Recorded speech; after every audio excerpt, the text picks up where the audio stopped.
Bonjour, bienvenue dans cette nouvelle vidéo dédiée au calcul. Nous avons vu précédemment comment créer et utiliser un composant paramétrique de ce type avec la fonction distribution. Nous allons voir maintenant comment calculer ce garde-corps. Alors la première étape, ça va être de créer un assemblage en place. Cela va permettre de grouper les différents morceaux du garde-corps. Et on va pouvoir ainsi les isoler pour pouvoir travailler dessus localement. C'est quand même plus pratique. La suite, on va créer un document de préparation d'analyse. On va partir d'un modèle vierge. On va bien cocher générer poutre et on valide.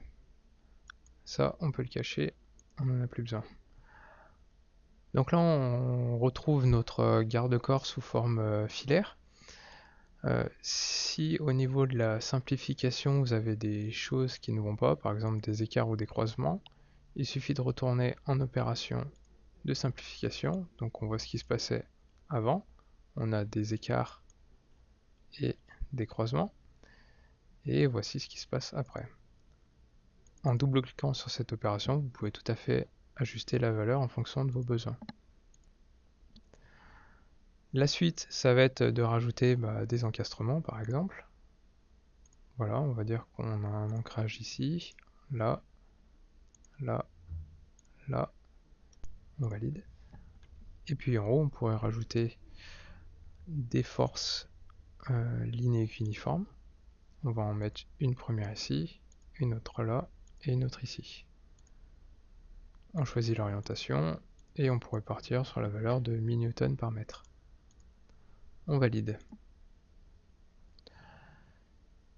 La suite finalement c'est assez rapide, hein. On lance le maillage, quasi instantané, et on lance le calcul. Là aussi c'est quasiment instantané. On va retrouver un résultat de déplacement. On peut accentuer le facteur d'échelle. On va retrouver également un résultat de contrainte qu'on peut facilement localiser avec la petite étiquette. Une commande qui va être très intéressante, ça va être celle-ci, la notion de mesure. Donc on va pouvoir prendre des mesures sur des points, par exemple aux encastrements.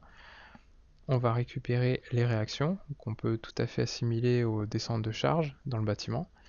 On va retrouver autre chose de très intéressant, c'est les moments qui vont pouvoir être utilisés pour dimensionner des connexions, des chevilles, etc.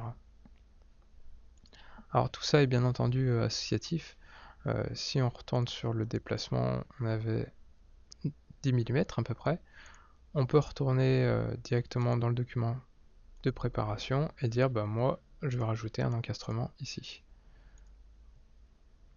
Tout ça se réactualise très bien. Voilà, si vous avez des questions, n'hésitez pas, sinon bonne journée.